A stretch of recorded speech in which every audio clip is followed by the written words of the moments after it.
The Boss Husband. Credit to the author. 444 hanggang 50. Ang mga pangalan po na nandito ay galing sa mga name generator.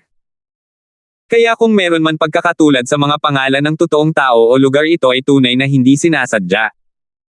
Ang kwentong ito ay rated SPJ. Striktong patnubay sa mga walang jowa. Ito ay bawal din sa bata, at matatandang walang asawa. Ipininta ni Christine ang larawan ni Justin na isang estudyanteng nag-aaral sa ibang bansa. Ito ay talagang lohikal. Pagkatapos ng lahat, si Justin ay may graduate certificate mula sa Harvard na kahit siya ay nakalimutan kung paano niya nakuha. Magkasamang naghapunan ang pamilya, ngunit sa pagkakataong ito ay isang international superstar ang sumama sa kanila. Bukod dito, ang superstar na ito ay paminsan-minsan ay naglalabas ng nakakagulat na mga pahayag. Tanging si Justin lamang ang nakakaunawa kung gaano kasakit ang pagtiis sa pagkain na ito. Hindi maitago ni Lucille ang kanyang paghanga sa kanyang idolo, ngunit nahihiya siyang ibuka ang kanyang bibig. Kaya, umasa siya sa tulong ni Justin na kumuha ng ilang larawan kasama si Christine na magkasama. Nang malaman ni Christine na kasali si Lucille sa kompetisyon, nagbiro siya tungkol sa pag-aalok ng ilang tulong sa paghatol. Gayunpaman, ang walang muwang na si Lucille ay naging balisa bilang isang resulta, ngunit masyadong nahihiya na tanggihan ang alok ng kanyang idolo, na naging dahilan upang matawa ang lahat sa kanyang kaibig-ibig na pag-uugali. Halos alas 9 na ng gabi at hindi pa bumabalik si Marian, samantalang oras na para umalis na rin si Christine dahil dumating na ang team niya sa Zayka. Ang anunsyo at promosyon ng pagbubukas ng Star of Yellow ay opisyal na magsisimula bukas. Kinuha ni Justin ang sarili na ihatid si Christine palabas. Walang nagsasalita sa kanila habang naglalakad sa tahimik at payapang landas. Sa gabi, ang mga ilaw sa kalye ay kumikinang sa maselang at maputi na mukha ni Christine na kasing perpekto ng porselana. Kahit sino ay masusumpungan itong nakakapagpainit ng puso at kaakit-akit, ngunit si Justin ay wala sa mood na hanggan ang hindi kapani-pani walang pambihirang kayamanan na ito. Sino si Judy para sayo? Tanong ni Justin pagkatapos mag-isip ng ilang sandali. Si Christine, gayunpaman, ay mukhang nalilito. Sinubukan niyang mag-isip ngunit nagtanong, sino si Judy? Huwag kang umarte sa harapan ko. Ang babaeng iyon ang may hawak ng iyong pananggalang na anting-anting. O sinasabi mo ba sa akin na may mga Diyos na maaaring magbigay ng proteksyong anting-anting sa lahat ng lansangan? Tanong ni Justin habang nakakunot ang noo. Sa wakas ay naintindihan na ni Christine ang sinasabi niya. She chuckled and said, "Oh, so you're talking about her." Hindi ko alam na Judy pala ang tawag sa kanya sa Blue Storm. Ang tunay niyang pangalan ay Yolanda. Siya ay matigas ang ulo ngunit magandang babae. Pinatay ko siya, diretsyong sabi ni Justin. Iyon ay dahil sinubukan niya akong patayin ng 2 beses, at wala ako sa mood na maging maawain sa pangalawang pagkakataon. Bahagyang ibinuka ni Christine ang kanyang bibig habang baka sa kanyang mukha ang kawalan ng kakayahan, ngunit hindi siya nagalit.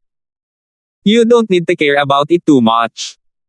Kahit medyo related siya sa akin, I actually consider we to have nothing to do with each other. Sa nakaraan kong buhay, humigit kumulang 570 taon na ang nakalilipas, ako ang binibini ng Anderson clan sa United Kingdom. Noong panahong iyon, ang asawa ko ay kay Little Yolanda. Ang batang babae na tinatawag mong ninuno ni Judy sa alinmang henerasyon. Ibig sabihin, si Judy ay apo sa tuhod ko kahit gaano pa karami ang henerasyon.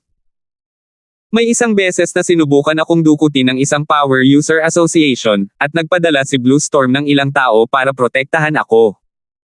Nakaramdam ako ng pagkakilala noong nalaman ko ang kanyang clan. Hindi ko inaasahan na isa sa mga inapo ko ang sasali sa Blue Storm. Bilang lola sa tuhod, binigyan ko siya ng proteksyong anting-anting dahil sa pag-aalala. Bumantong hininga si Christine bago sinabing, sa kasamaang palad, ang batang iyon ay hindi sumunod. Mukhang dapat mamatay ang isang nakatakdang mamatay. Naramdaman ni Justin na tumigas ang kanyang mga labi. Huwag mong ibigay ang mga proteksyon na anting-anting ng ganoon kadali. Hindi mo ba naisip na hanggal na magbigay ng isa sa isang malayong inapo? Kung hindi niya nakasalubong ang iilan sa atin na hindi namamatay. Maliban sa iyo, magkakaroon ba ng anumang pagbabago ang regalo? Walang pakialam na sabi ni Christine. Gayunpaman, hindi niya naitago ang kalungkutan sa kanyang mukha. Bumantong hininga siya, ay nako. Nararamdaman ko ang kakilakilabot sa tuwing naiisip ko kung gaano kaunti sa amin ang natitira. Huwag uminom. At huwag mabaliw, sabi ni Justin, nag-aalala. Humajejek si Christine. Takot ka ba na magalit ako? Sapat na ang naging problema mo sa akin. Wala na akong pinagkaiba ngayon sa isang halimaw sa mata ng aking pamilya. Ngunit isa ka, sabi ni Christine na hindi nasisiyahan. Noon pa yan. Namumula na ako ngayon sa pagsilip lang sa panty ng babae. Si Justin ay sumigaw ng kasinungalingan ng matuwid. Inilibot ni Christine ang kanyang mga mata. Wala sa mga ekspresyon niya ang may epekto kay Justin. Sige. Pero kailangan mong sagutin ako ng tanong at kailangan mo akong bigyan ng seryosong sagot. Tumango si Justin. Magtanong ka. Sa katunayan, alam ni Justin na may sasabihin sa kanya si Christine. Kung hindi ay hindi siya pupunta sa kanyang bahay para lang kumite ng kanyang pagkain at magkagulo. Tama pala ang hula niya. Si Christine ay mukhang mas seryoso at mahigpit. Kanina lang, pumunta sa Amerika ang baliw na si Ares para itanong kung nahawakan ko ba ang bato ng Diyos mo. Kailangan ko siyang labanan bago siya maniwala na hindi ko nahawakan ang bato. Sabihin mo sa akin ang totoo. Nawala ba talaga sa iyo ang bato ng Diyos mo? Hindi ka naman gumamit ng kahit anong harang na magic, di ba? Mapait na ngumiti si Justin. Bagaman war freak si Ares, hindi siya tanga. Sa tingin mo ba madali ko siyang dayin? Dahil naglakas loob akong itago sa akin ang bato ng Diyos, natural na wala akong itinatago. Talagang nawala ito sa pagkakataong ito. Seryoso ang itsura ni Christine. Ito ay talagang kakaiba. Ang isa na nagawang nakawin ang bato ng Diyos nang walang anumang bakas na nakikita mo at ni Ares ay dapat na kahit papaano ay kapantay natin. Ang taong iyon ay maaaring mas malakas pa kaysa sa iilan sa atin. Biglang may naisip si Justin. Posible bang may natitira sa iyong lahi sa Earth na hindi alam ng 11 sa inyo? Bakit mo naman natanong yan? Nagulat na tanong ni Christine. Paano ito posible? Kahit na ang nauna sa iyo ay hindi na nakayanan ang walang katapusang siklo ng kalungkutan at muling pagkakatawang tao at tinapos ang kanyang sariling buhay. Ano ang iniisip mo na maaaring may isang taong mula sa ating lahi na nagtatago sa atin? Bumantong hininga si Justin bago ipaliwanag ang insidente ng Holy Grail na naganap pagkatapos ng piging ng Brown Clan. Binanggit niya na may gumamit ng mga paraan sa espasyo para agawin ang Holy Grail bukod pa sa pagsipsip ng enerhiya sa loob. Si Christine naman ay agad na napangiti pagkatapos niyang marinig. Kung ito nga ang inilarawan mo, hindi ko rin alam ang dahilan. Napakunot ng noo si Christine. Maghahanap ako ng oras para kausapin ang ilang iba pang nagising na matatanda tungkol dito. Sa ngayon, sapat na ang bato ng Diyos na wala sa mga kamay ng baliw na si Ares. Ngunit posibleng may ibang taong sumusubok na gamitin ang bato ng Diyos para sa isang bagay na kapantay ng nakakatakot. Nararamdaman mo ba na ang iba pang mga kasama ay magiging interesado sa pagsisiyasat tungkol dito? Matagal na silang nawala ng layunin sa buhay, nakangiting sabi ni Justin. Bumakas ang kalungkutan sa mukha ni Christine. Oo, kahit na ang katapusan ng mundo ay walang kabuluhan sa ilan sa kanila, lalo pa ang isang bato ng Diyos. Dahil hindi natin mahanap ang taong iyon, ang magagawa lang natin ay hintayin ang kanyang paglitaw. Kahit na ano paman, pipigilan ko ang sinumang magtangkang gumawa ng isang bagay na hindi katanggap-tanggap sa bato ng Diyos. Ako ang nawala nito pagkatapos ng lahat, seryosong sabi ni Justin. Pilit na ngumiti si Christine, ngunit hindi nabawasan ang pag-aalala sa pagitan ng kanyang mga kilay. Kung ang pag-uusap ni Justin at Christine ay narinig ng ibang tao, maaaring maramdaman nilang dalawa sa mga baliw na ito ay nagsasalita ng walang kaparerekan sa gabi. Sa gabing ito, maraming tao ang nagbigay pansin sa hamon na kinakaharap ng ina ng Zen icon fashion industry na si Yellow International sa American Nasdaq Stock Exchange. Ang digmaan ay nakakuha ng maraming pansin sa sandaling ang stock market ay nagbukas. Karamihan sa mga tao ay talagang higit pa o mas kaunti ang nakakaalam kung ano ang susunod na mangyayari. Nang si Yellow ay nasangkot sa isang digmaan noong sila ay nasa pinakamababa, masasabing hindi kapani-pani walang malabong mabuhay sila. Narinig pa ng ilang tao mula sa mga empleyado ng entertainment company na nabigo ang punong tanggapan na makakuha ng pondo mula sa mga bangko. Bilang resulta, hindi mabilang na mga tao ang nagsimulang magbenta ng kanilang mga bahagi sa napakababang presyo upang mabawasan ang kanilang mga pagkalugi. Gayunpaman, sa umaga sa Zenica, maraming tao na handang masaksihan ang pagbagsak ng Yellow International ang nagulat nang ito ay tumama sa isang counter-attack. Ang tila mahina at walang magawang Yellow International ay kumilos na parang isang gastador habang nilalabanan nila ang kanilang mga kalaban. Ang hindi mabilang na pera ay parang umaagos na tubig habang to ay tumalsik sa harap ng lahat. Hindi ba dapat magbenta si Yellow ng mga damit? Bakit parang nagpa-print sila ng banknotes? Ang tanong na ito ay lumabas sa isipan ng napakaraming tao. Kasabay nito, sa base resort, si Marian ay tahimik na umakyat sa platform upang tingnan ang stock index na ipinapakita sa screen. Nanatiling gising buong gabi, sa wakas ay napakita niya ang isang ngiti sa kanyang mukha. Ang mga miyembro ng Athena team ay nagpaputok. Para sa kanila, ang mga araw na tulad nito ang tunay nilang pinaghirapan. Sila ay nahaharap sa mga paghihirap na tulad nito. Gayunpaman, sa sandaling nagsimula silang magtrabaho, ang lahat ay pangalawa sa kanila, tulad ng pagtulog at pagkain. Hindi nila tatanungin ang kanilang boss na si Marian kung saan siya nakakuha ng napakaraming pondo. Ang gusto lang nila ay paulit-ulit na palawakin gamit ang mga mapagkukunan sa kanilang mga kamay. Nang makitang nakatadhana na ang resulta, hindi na nanatili roon si Marian. Gusto niyang bumalik sa punong tanggapan para harapin ang marami pang bagay. Sa sandaling natapos ang digmaang pinansyal, hindi lamang ang mga pondo ni Yellow ay hindi nabawasan, ito ay dumami pa ng ilang beses. Kaya naman, ang blueprint ng pagpapaunlad ng blueprint ng kumpanya ay kailangang muling isaayos. Nang lumabas si Marian sa resort, lahat ng empleyado ay masugid na nakatingin sa kanya habang sinasamba nila siya. Ang isang hukbo ay palaging nangangailangan ng isang hindi masisira na espiritu. Katulad nito, sa puso ng mga empleyadong nagtatrabaho para sa Yellow International, ang kanilang CEO ay palaging nagbibigay sa kanila ng emosyonal na suporta at nagdala sa kanila ng tagumpay.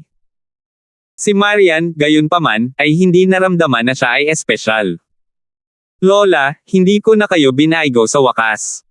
Hindi ko hinayaang bumagsak si Yellow. Bagamat karamihan ay dahil sa lalaking iyon.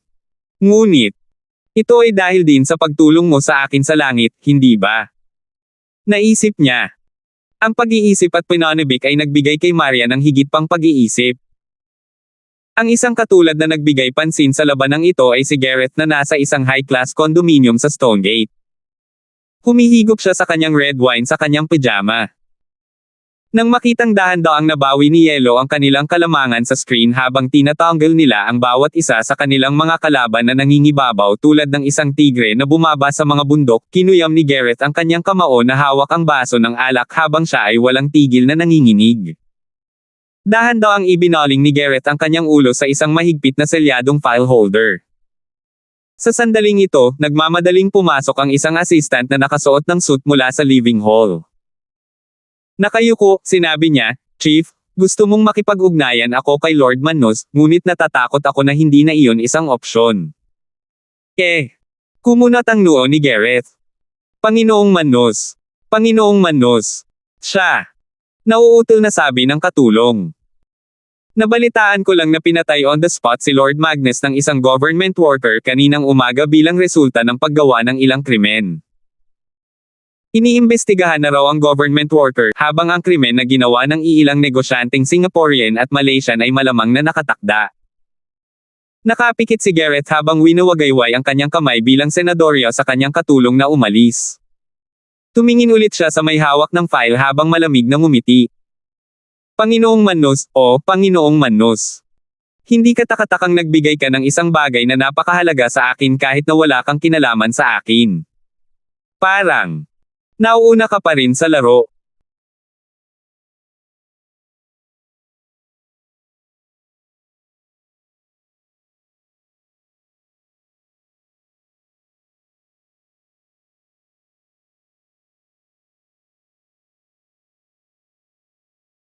Laro. Manus or Magnus. Iniunat niya ang kanyang braso para kunin ang file holder. Napuno ng kalupitan ang kanyang mga mata habang nakangiti siya ng masama. He then murmured, "Fine. It doesn't matter if I have been used by you." Naubusan na rin ako ng pasensya. 445. Kinaumagahan, iniuulat ng bawat mamamahayag sa lungsod ang malaking tagumpay na nakuha ng Yellow International noong gabi bago naganap sa Amerika.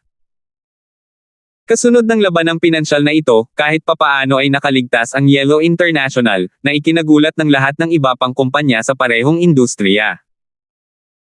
Napagtanto nila na nabigo silang pag-aralan ng tama ang sitwasyon, kaya naging hindi tumpak ang kanilang mga nakaraang pagtatantya.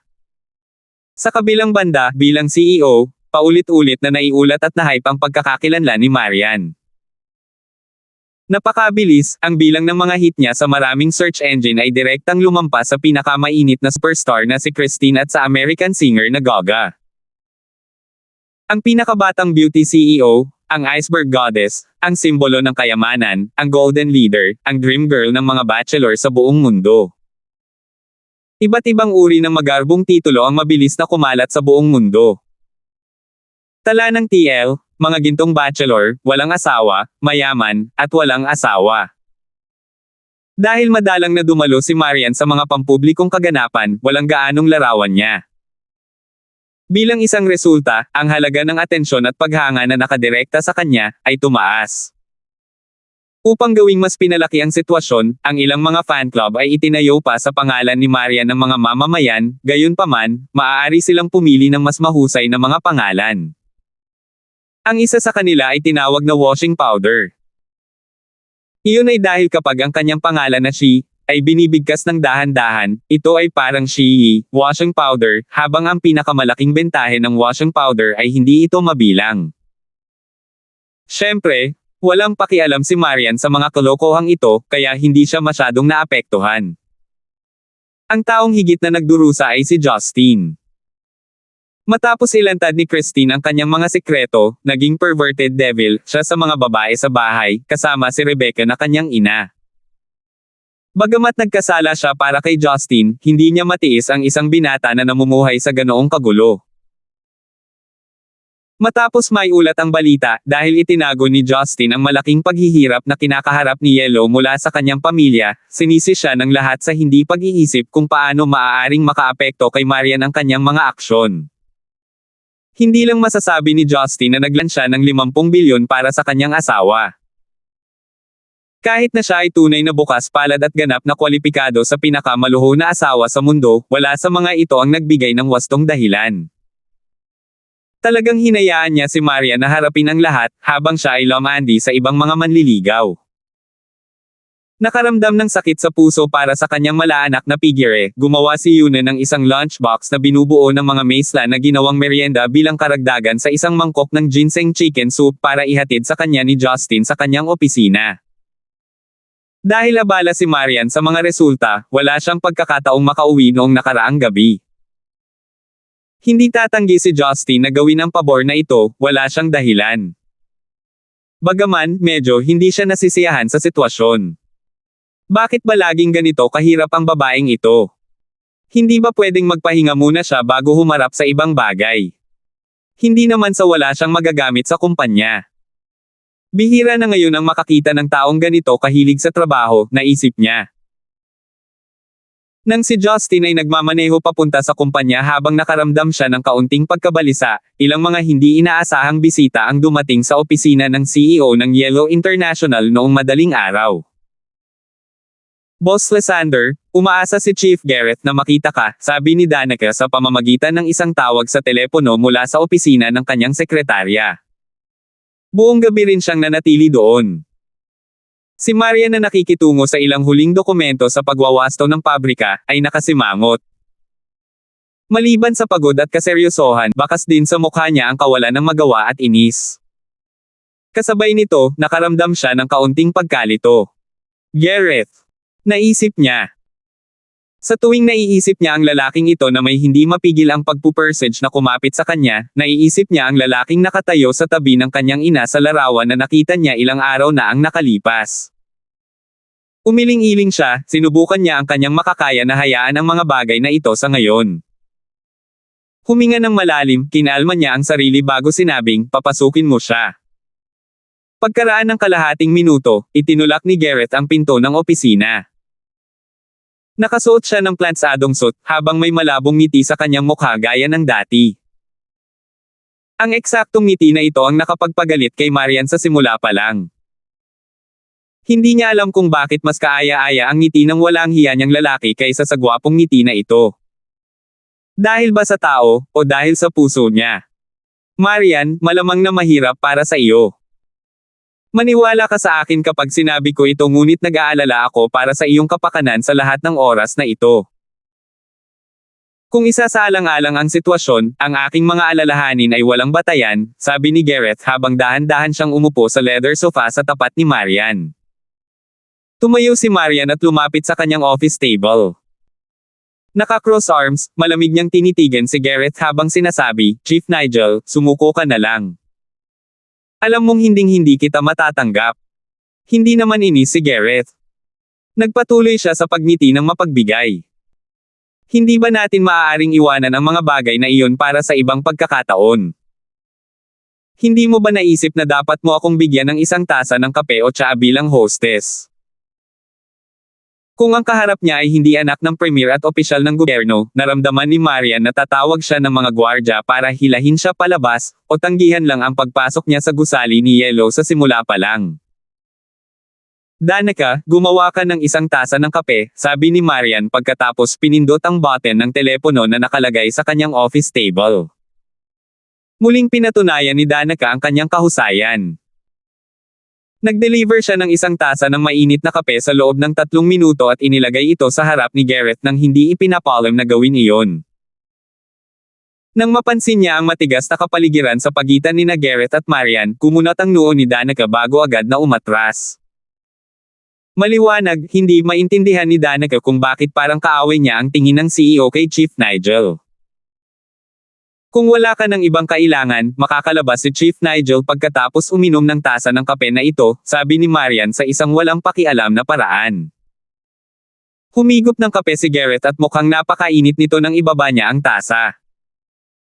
Nakangiting sinabi niya, Marian, ganoon na ba ako ka-unworthy na pumasok sa iyong paningin? Punong Nigel.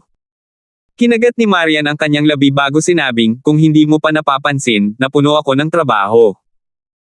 Maraming bagay ang kailangan kong harapin. Wala na akong oras para umuwi.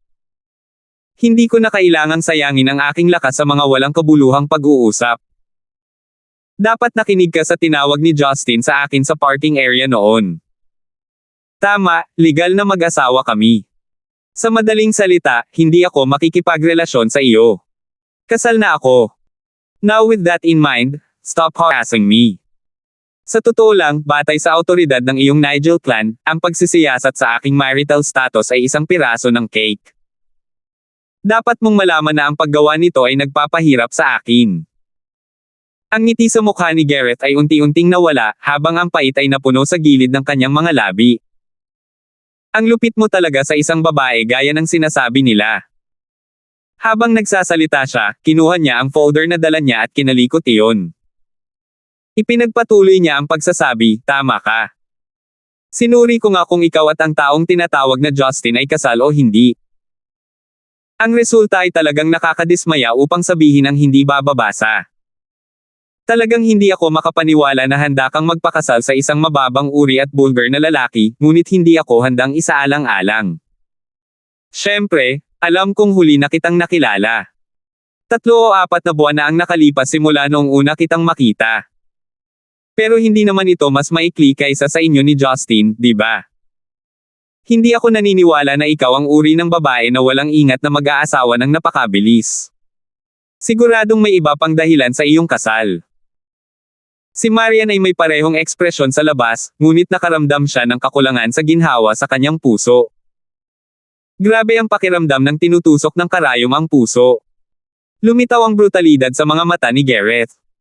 I don't mind that you've been married before. I also don't mind if you can like me now or later. I even don't mind your hatred for me now.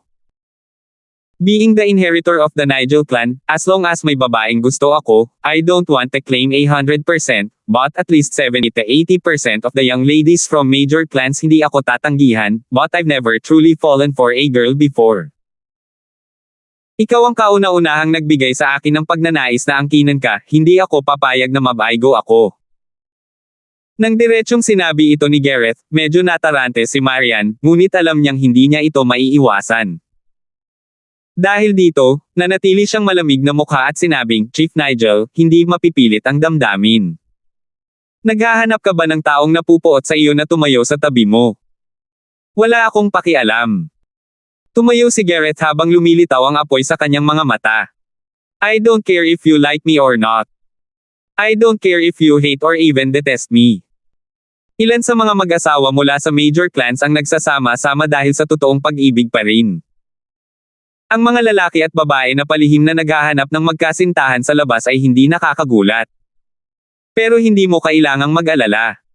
Hindi ako ganoong tao, kailangan lang kita sa buhay ko. Hindi ko kailangan ng maraming babae na paglaruan sa buhay ko, gusto ko lang ng babaeng na move on ang puso ko. Sa wakas ay lumiit ng kaunti si Marian nang makita niya ang walang isip na tingin ni Gareth. Siya ay isang binibini kung tutuusin, hindi banggitin na siya ay halos walang karanasan sa pakikisalamuha sa mga lalaki. Chief Nigel. Ikaw. Paano mo ito magagawa? Kahit na ikaw ay mula sa angkan ng Nigel at ikaw ay anak ni Prime Minister Nigel, paano mo mapipilit ang isang tao na hiwalayan bago ka pakasalan? Ang puso ni Marian ay napuno ng galit. Siya ay pagod na sa simula. Sa kasalukuyan, ang kanyang mukha ay lubhang namumula. Tama ka. Kahit na ako ay mula sa angkan ng Nigel at ang aking ama ang premier, hindi pa rin kita mahawakan sa aking kalooban, malamig na sabi ni Gareth. Ikaw ang CEO ng isang multinational na kumpanya. Lahat ay nakatingin sa iyo na para kang isang uri ng Diyos ngayon. Bakit ang isang napakapuri na babae ay dinukot ko at ikinukulong para maging aking personal na kanaryo? Dahil sa mga salita ni Gareth, pinalamig ni Marian ang kanyang gulugod. Hinawakan ng halimaw ng isang lalaki ang kanyang matinding titig. Ang kanyang agresibo at kasamaan ay nagbigay sa kanya ng isang malakas na premonition. Pero, tumawa si Gareth habang kibat balikat. Ngunit, kung ang isang Diyosa na lubos na pinupuri ay nagiging alabok. Hanggang sa puntong hindi na siya tinuturing na isang ordinaryong babae dahil sa kanyang mapanghamak at maruming buhay. Bakit sa tingin mo ay may mag-aalala pa sa kanyang kapakanan? Sa oras na iyon, ang tanging kukuha sa iyo ay maaaring ako lang ang mapagparaya at buong pusong nagmamahal sa iyo. Napuno ng pagkabalisa ang matikas na mga mata ni Marian. Pinilit niyang maging mahinahon habang sinasabi, bagaman hindi ko alam kung ano ang sinasabi mo, naniniwala ako na sinasayang mo lang ang iyong oras at pagsisikap. Talaga. Ngumuso si Gareth sa pang-aalipusta bago ihagis ang folder sa office table ni Marian. Marahil hindi mo ito iisipin pagkatapos mong tingnan ito. Nilinggan ni Marian ang kanyang ulo upang tingnan ang folder habang nag-aalinlangan siya bago ito kinuha. Pagkatapos ay tumingin siya sa ilang mga naka-photostat na dokumento na nakalagay sa loob. Agad na natigilan si Marian nang makita niya ang file. Hindi natagal, ang kanyang mga kamay ay hindi sinasadyang nagsimulang manginig. Palagi siyang kalmado at cool, ngunit sa kasalukuyan ay mukhang napakaputla at walang magawa. Sa kanyang isipan, lumitaw ang mga larawang nagbigay ng masasakit na alaala. Kasabay nito, binuksan niya ang folder bago basahin ang impormasyon sa loob. Halos 10 segundo lang ay tumulo na ang luha niya sa folder. Para siyang namumutla habang nanginginig ang mga labi. Mabilis na nanigas ang kanyang mga daliri, dahilan para mahulog sa lupa ang folder at mga file sa kanyang mga kamay. 446. Hawak ang isang kahon ng mga cake sa isang kamay at isang thermos flask ng pampalusog na sopas ng manok sa isa pa, naglakad si Justin sa gusali ng Yellow International na nakatsinelas. Kung hindi dahil nakilala siya ng mga gwardya, walang duda na matagal na siyang hinabol sa lugar. Karamihan sa mga empleyado sa Yellow ay nagdiriwang. Baka sa mukha ng lahat ang tuwa. Pinag-uusapan nila kung saan nila gustong pumunta sa gabi. Walang sino mang kwalipikadong magtrabaho sa punong tanggapan ang hanggal. Pagkatapos ng hindi kapani-paniwalang mahirap na hamon na ito, hindi lamang nagkaroon ng katatagan si Yellow, ang kanilang mga pag-unlad sa hinaharap ay inaasahang bubuti rin ng malaki. Sila ay hindi katulad ng isang grupo ng mga sundalo na sarap sa kanilang tagumpay na magkakasama pagkatapos ng digmaan. Ang kapaligiran sa kumpanya ay maayos, mukhang simple ngunit kahanga-hanga. Naapektuhan din ng mga empleyadong ito ang mood ni Justin. Habang naglalakad siya papunta sa opisina ng CEO sa itaas na palapag, nagsimula siyang mag-hum ng mga kanta ng maluwag, walang ritmo at lyrics. Gayunpaman, nang makarating siya sa opisina, biglang sumulpot si Danica habang hawak niya ang parehong poker face. Malamig siyang ngumiti habang sinusulyapan ang mga gamit na dala ni Justin.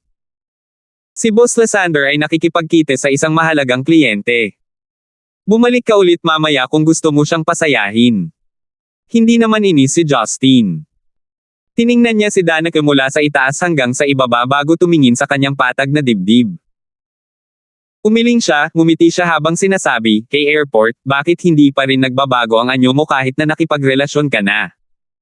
Namula si Danica. Mind your own business. Hindi ako papayag na iantala mo ang talakayan ni Boss Lysander.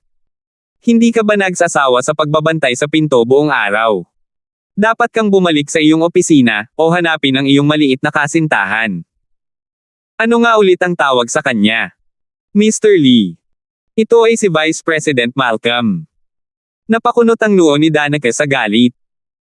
Mas mataas ang posisyon niya kaysa sa iyo, kaya mas mabuting bantayan mo ang iyong bibig. Sige, sige. Nakahanap ka ng magaling na hobby. Nakakabilib talaga ang hobby mo. Ipinakita ni Justin ang pagsang-ayon sa kanyang mukha. Nang marinig ang katagang hobby, agad na namula ang mukha ni Danica. Natarante siya at inilagay ang kanyang mga kamay sa isang awkward na posisyon, na nakatalikod sa katahimikan habang tumanggi siyang tumabi. Natagpuan ito ni Justin na kawili-wili. Ang katulong ni Marian ay talagang katulad ni Marian, o dahil ba sa nakita niya ang magandang halimbawa ni Marian at sinundan niya ito. Mahigpit ang ekspresyon niya sa malamig niyang mukha. Sa kasamaang palad, ang kanyang figure at hitsura ay katamtaman lamang. Gayunpaman, bumilis ang tibok ng kanyang puso habang namumula ang kanyang mukha nang ilantad ni Justin ang kanyang sikreto.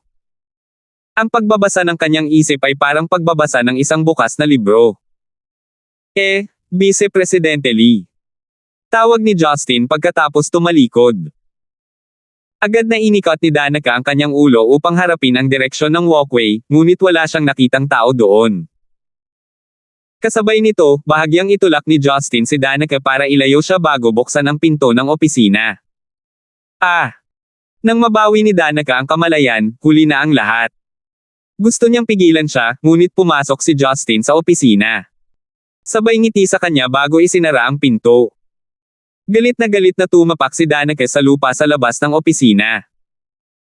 Ngunit hindi nagtagal ay may naisip siyang isang bagay na ikinatawan niya ng nakakaloko. Pagpasok sa opisina, nakita ni Justin si Gareth. Akala niya ay nagsisinungaling si Danica tungkol sa pagkakaroon ni Marian ng bisita, ngunit narito siya, isang bisita. Sinulyapan ni Justin si Marian. Si Marian ay mukhang matamlay, habang ang kanyang magkabilang mata ay tila walang laman. Kitang-kita na namumugto ang mga mata niya habang may hawak siyang ilang pirasong papel. May mga papel pang ang nakakalat sa lupa. Hindi man lang tumingin si Marian nang pumasok si Justin sa silid, na para bang nakakita siya ng dyablo. Napangiwi si Gareth sa inis nang makita si Justin. Malamig siyang ngumiti pero nanatiling tahimik din. Mabilis na pansin ni Justin na ang mga papel na hawak ni Marian ang problema. Siya ay may hindi kapani-paniwalang paningin, kaya kailangan lang niyang maglakad ng bahagya palapit upang matingnan ng maayos ang mga papel sa lupa. Nang malaman niya ang pangkalahatang impormasyon sa papel, mahinahong sinabi ni Justin. Hiniling sa akin ni Yuna na maghatid ng chicken soup at merienda. Natatakot siya na baka magutom ka sa trabaho. Kumain ka ng kaunti. Pagkatapos niyang magsalita, tumingkayad siya at pinulot ang mga papel sa sahig. Kasabay nito, kinuha niya ang mga hawak ni Marian. Nanatili siyang tahimik at hindi kumikibo. Napabuntong hininga si Justin sa kanyang puso. Naglakad siya papunta kay Garrett at ibinato sa kanya ang stack ng mga papel.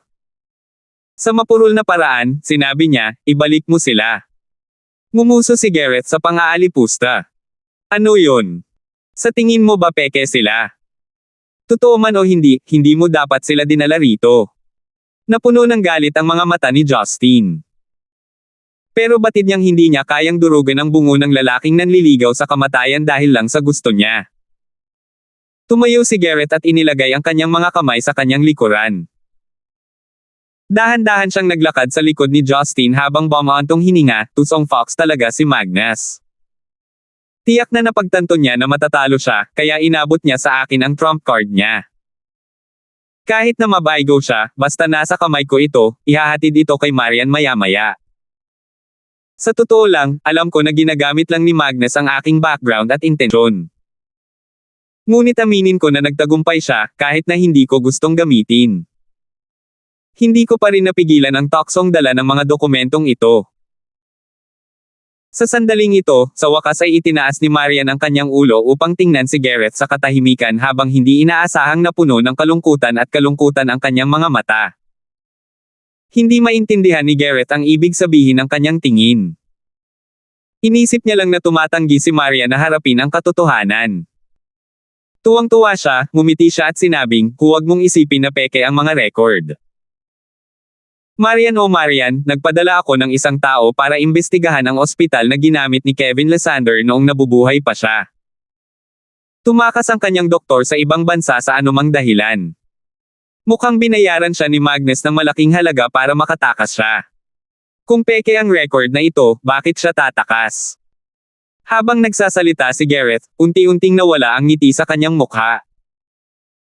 Malamig na tumitig kay Marian, bakit ang isang sterile na lalaki ay mangganganak ng isang bata? Marian, huwag mo akong sisihin sa pagiging walang awa, ngunit kailangan kong sabihin. Isa ka talagang kaiyahiyang anak na ipinanganak pagkatapos niloko ng nanay mo si Kevin Lysander. Baka ikaw si Marian Lee, Marian Wang, Marian Lane. O kahit si Marian Gibson na katulad ng lalaking ito. Pero, siguradong hindi Lysander ang apelyido mo. Pumasok ka sa Yellow International na may pagkakakilanlan ng tagapagmana ng angkan ng Lysander. Ano sa palagay mo ang iisipin ng labas ng mundo kapag nalaman nila ang katotohanan? Haha! Magsisimulang pumasok ang takot sa mga tao na iniisip na sinadya mong itago ang iyong pagkakakilanlan para masecure ang iyong mga ari-arian. Baka inalis mo ang lola mo sa larawan pagkatapos mong malaman ito. Para mamana mo ang posisyon na ito sa kumpanya sa murang edad. Uye, if I recall correctly, namatay kamakailan ang tatay mo na niloko kay Kevin Lysander. Naniniwala akong pumasok siya sa mental hospital noon, hindi mo ba nakikita ang lahat ng mali sa iyong hindi biological na ama na nabaliw at namamatay? Bawat pangungusap na binigkas ni Garrett ay nagdulot ng higit na pagdurusa kay Marian. Sa wakas, nahulog siya sa kawalan ng pag-asa at bumagsak sa lupa nang maramdaman niya ang pagkaubos ng kanyang lakas. Namutla ng husto ang kanyang mukha habang nanginginig ang kanyang katawan. Tila nasaksihan ni Garrett ang gusto niya. Para sa kanya, sa sandaling gumuho si Marian sa pag-iisip ay ang pagkakataon na isusuko niya ang kanyang sarili. Gayunpaman, sa sandaling ito, isang parang bakal na braso ang umabot mula sa gilid upang hawakan ang leeg ni Garrett. Biglang naramdaman ni Garrett na nasusuka siya. Nakahalf open ang bibig niya pero hindi siya makapagsalita. Marahas niyang iginalaw ang mga paa habang nakatingin sa lalaki na may takot na takot. Walang ekspresyon ang makikita sa mukha ni Justin, ngunit ang kanyang mga mata ay puno ng bangis. Walang kahit kaititing na pagdurusa sa puso ni Justin. Ang record ng medikal ay ang ipinakita sa kanya ni Dr. Barron noong namatay si Kevin Lysander. Noon, akala niya kailangan lang niyang banta sa buhay niya para ilihim ito. Ang pagpatay sa kanya ay hindi ang pinakamahusay na pagpipilian dahil siya ay nasa ospital. Bukod dito, ipinakita lamang sa kanya ni Dr. Barron ang isang photostated na kopya sa halip na ang lehitimong record. Walang ganap sa mundong ito. Sa hindi inaasahang pagkakataon, may naisip na gamitin ang kapanganakan ni Marian para atakihin siya, at nakuha pa ang record na ito. Nabigo si Dr. Beren na labanan ang tukso ng pera. Pinili niyang lumipat sa ibang bansa para magtago kay Justin.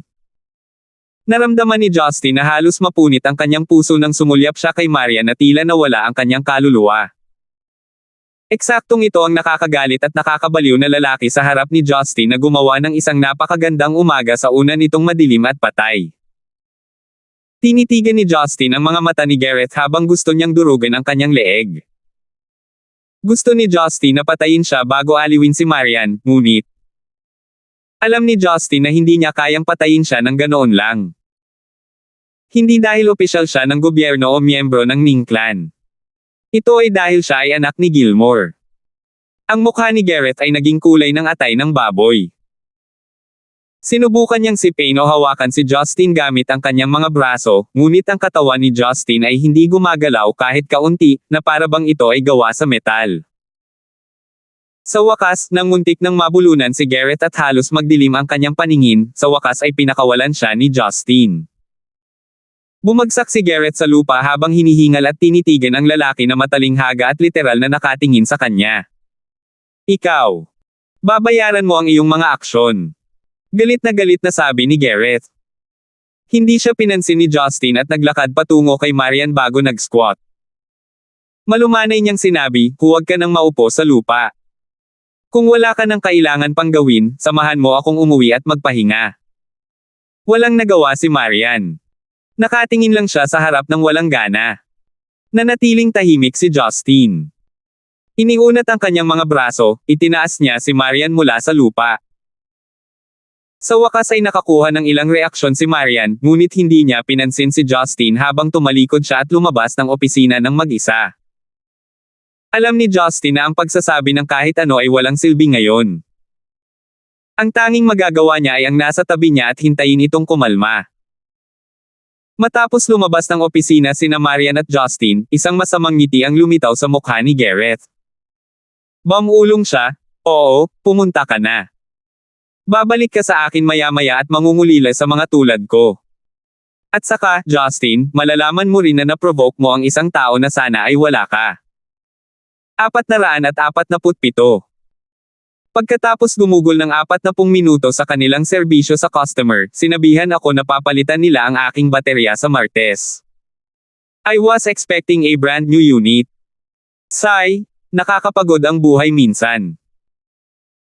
Pagkalabas ng opisina, si Marian ay walang emosyon pa rin, ngunit ang kanyang mga yabag, na mabigat sa kanilang paggalaw, ay iba ang sinabi, dahilan upang mawala ang kanyang karaniwang matalas na aura sa kumpanya. Dinadaanan ng mga empleyado na Marian at Justin paminsan-minsan. Dahil na pressure noon, hindi sila naglakas loob na itaas ang kanilang mga ulo, ngunit binati lamang siya sa isang simpleng paraan bago umalis ng mabilis hanggat maaari, kaya't hindi nila napansin ang anumang abnormal. Naglakad si Justin sa likuran niya, alam niyang wala siyang masasabi. Sinundan lang siya nito hanggang sa car park at dumating sa lugar kung saan ipinarada ni Marian ang kanyang sasakyan. Saglit na dumukot si Marian sa bulsa ng kanyang kamiseta, at tila napansin na maling bulsa ang nahawakan niya. Pagkatapos ay dumukot siya sa isa pang bulsa sa kanyang shirt para kunin ang kanyang Bentley key. Gayunpaman, ang mga kamay ni Marian ay bahagyang nanginginig, na nagpapakita ng kaguluhan na namumuo sa kanyang puso.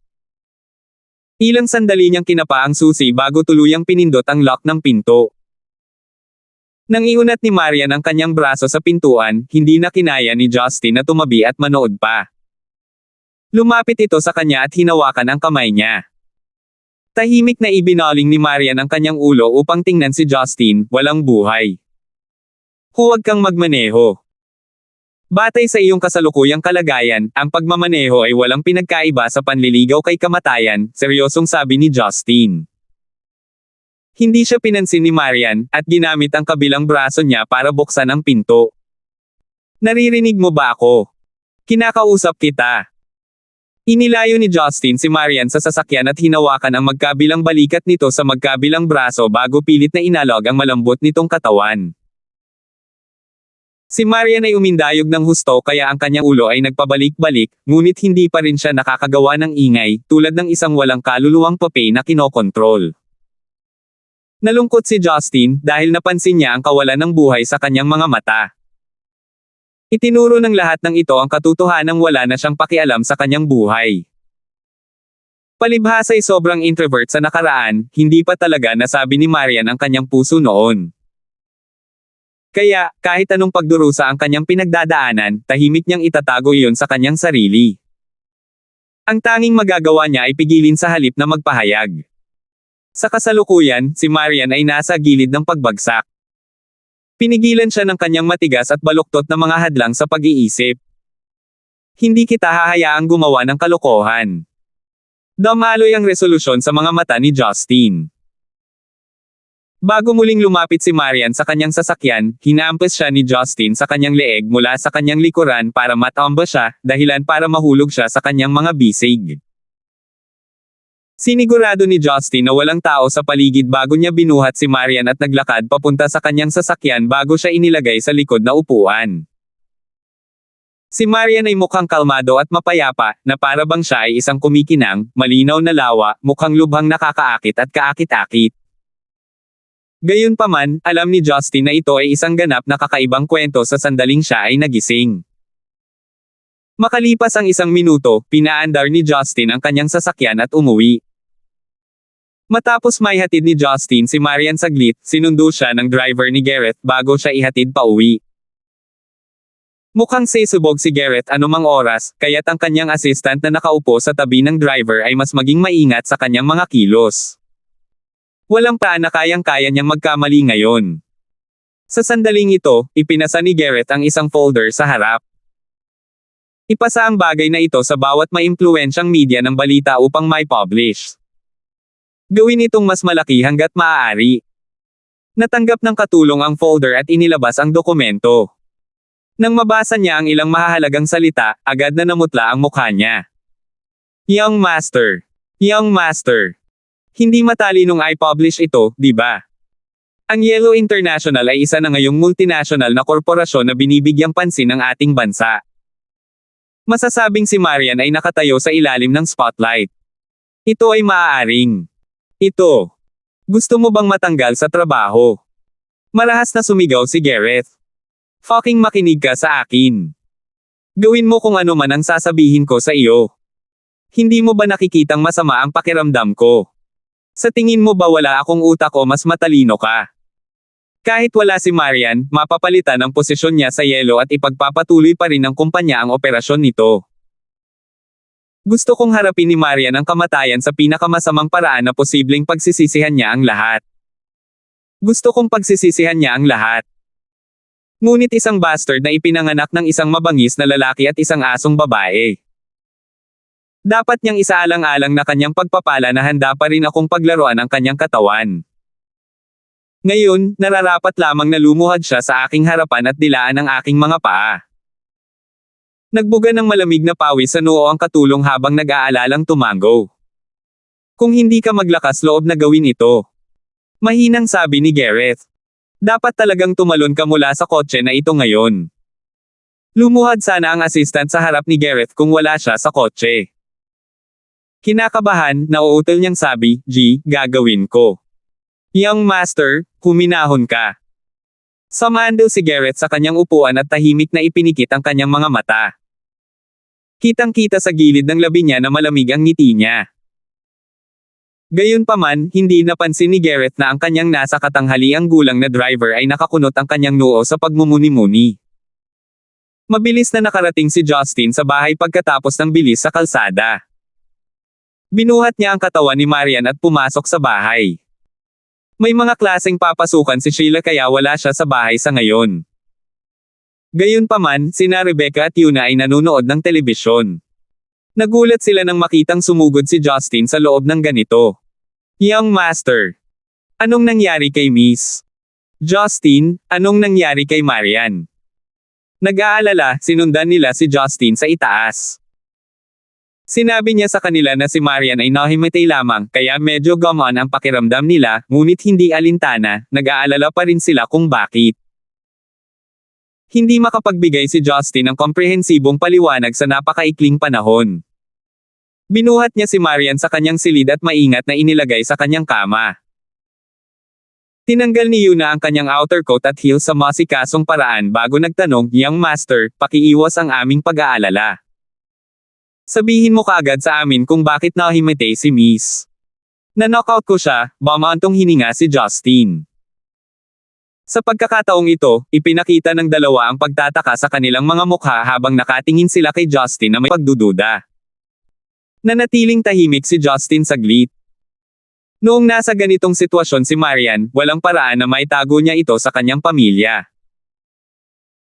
Kaya, ipinaliwanag niya ang lahat mula sa pagpunta sa kumpanya hanggang sa pakikipagkita kay Garrett at pagpapatingin sa medikal na ulat.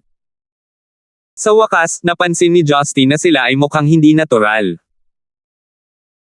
Mabilis na napansin ni Justin na si Yuna ay nagtatrabaho sa bahay na ito mula pa noong henerasyon ng old CEO, kaya natural na alam niya ang tungkol sa maraming bagay, nakaraan at kasalukuyan.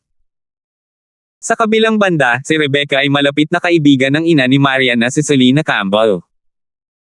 Makikitang extraordinarily close sila dati sa mga litrato sa album. Alam na nila ang katotohanan sa lahat ng oras na ito, hindi ba? Nang mapansin niya ang kalungkutan at paghihirap sa mga mata ni Yuna, natitiyak niyang alam ni Yuna na si Marian ay hindi anak ni Kevin Lysander. Posibleng malaman niya kung sino ang tunay niyang ama. Pagkatapos ay napansin niya ang nakikiramay na tingin sa mukha ni Rebecca. Bagamat hindi naiintindihan ni Justin ang dahilan, sigurado siyang alam ni Rebecca ang ilang bahagi ng sekretong ito. Tumingin si Justin sa dalawang nakatatanda na malalim ang iniisip, bago tumingin sa kanyang walang malay na asawa, hindi niya maiwasang makaramdam ng pananakit ng ulo sa abot tanaw. Noong una ay naisip niya kung gaano miserable ang kanyang buhay, ngunit hindi niya inaasahan na ang pinagmulan ni Marian ay mas katawa-tawa kaysa sa kanya. Mayroong kahit maraming magkakaugnay na mga lihim. Ang kanilang pagkikita at ang kanilang kasal ay parehong biro na pinaglaruan ng langit. Kayo, may alam kayo, hindi ba? Tumingin si Justin kina Yuna at Rebecca nang walang pakialam. Huminga ng malalim si Yuna habang nakatingin kay Marian sa kama. Umiling siya, sinabi niya, "Young master, malamang nalaman mo na ang tungkol dito." "Alam ko talaga ang tungkol dito. Pero naisip ko, hindi ko na kailangang magbunyag ng anuman sa natitirang bahagi ng buhay ko." Tama, hindi si Master Kevin ang tunay na ama ni Miss. Si Master Kevin ay ipinanganak na may kondisyon na naging dahilan kung bakit siya sterile. Alam ni Justin na ito ang nangyari. Sa totoo lang, sa simula, nagtataka si Justin kung bakit walang ibang anak si Kevin Lysander dahil halos lahat ng pera niya ay ginastos niya sa mga babae, at bakit hindi siya mangganganak ng isa pang anak kung galit na galit siya kay Marian. Nang pag-isipan ito ni Justin, napagtanto niya na hindi dahil ayaw ni Kevin Lysander ng isa, ngunit hindi niya talaga makuha ang isa. Maaaring hindi mahilig makipaglaro sa mga babae si Kevin Lysander, ngunit sinusubukan niyang patunayan na siya ay isang tunay na lalaki sa pamamagitan ng mga pamamaraang ito.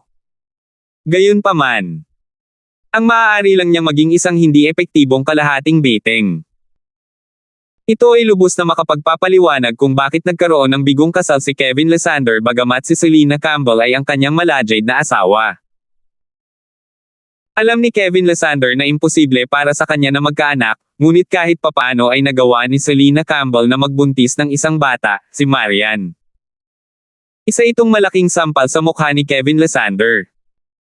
Nalilito si Justin kung bakit pinili ng matandang CEO, ang ina ni Kevin Lysander, na palakihin ng mabuti si Marian sa halip na pigilan siya sa pagsilang, alam niyang anak siya ng kanyang manugang at ng iba.